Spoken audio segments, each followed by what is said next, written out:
ગુજરાત કોંગ્રેસના જિલ્લા શહેર પ્રમુખોને લઈને મોટા સમાચાર પ્રાપ્ત થઈ રહ્યા છે। બીજી ટર્મવાળા જિલ્લા અને શહેર પ્રમુખોને કોંગ્રેસ રિપીટ નહીં કરે। 10 દિવસમાં કોંગ્રેસ જિલ્લા શહેર પ્રમુખોના નામ જાહેર કરશે। નિરીક્ષકોના રિપોર્ટ બાદ હાલ શોર્ટલિસ્ટ કરવાની પ્રક્રિયા ચાલુ છે। 60% જેટલા નવા ચહેરા જિલ્લા અને શહેરના પ્રમુખ તરીકે જોવા મળશે। સારું પરફોર્મન્સ આપનારા જિલ્લા અને શહેર પ્રમુખને ફરીથી તક મળશે। 10 દિવસમાં જ કોંગ્રેસ તમામના નામ જાહેર કરી દેશે।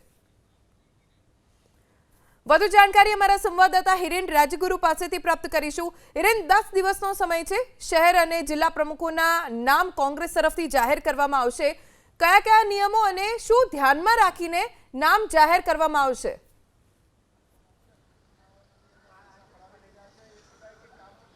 જો 10 દિવસની અંદર ગુજરાત કોંગ્રેસના જિલ્લા અને શહેરોના પ્રમુખ જાહેર થઈ જશે તે પ્રકારની માહિતી હાલ મળી રહી છે। જે પ્રમાણે આપે વાત કરી નિયમ અંગેની, તો નિયમ એકમાત્ર કોંગ્રેસે આ વખતે જિલ્લા અને શહેરના પ્રમુખ પસંદ કરતી વખતે રાખ્યો છે। એ નિયમ છે પરફોર્મન્સ। જેનું પરફોર્મન્સ સારું હશે અથવા તો જેનું નિરીક્ષકોએ જે રિપોર્ટ મેળવ્યા છે અને જે નામો આપ્યા છે તેની અંદર સારા કામગીરી કરી શકે અથવા તો કરી છે ભૂતકાળમાં, તે અંગેનો રિપોર્ટ હશે એ તમામ લોકોને પસંદ કરવામાં આવશે।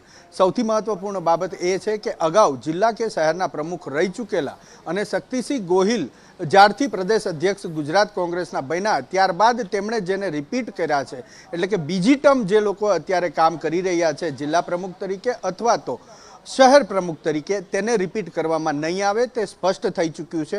60% જેટલા ચહેરા નવા હશે કે જે હવે કોંગ્રેસ આગામી 10 દિવસની અંદર પોતાના જિલ્લા અને શહેર કોંગ્રેસના પ્રમુખ જાહેર કરવા જઈ રહ્યું છે। તેની અંદર જો કે તમામે તમામ પ્રમુખ નવા હશે એવું જ નથી। જે લોકોએ પ્રમુખ તરીકે, પછી તે જિલ્લા પ્રમુખ કે શહેર પ્રમુખ તરીકે સારી કામગીરી કરી છે, પરફોર્મન્સ આપ્યું છે, કોંગ્રેસને એનું કામ કરીને આપ્યું છે, એવા લોકોને રિપીટ પણ કરવામાં આવશે।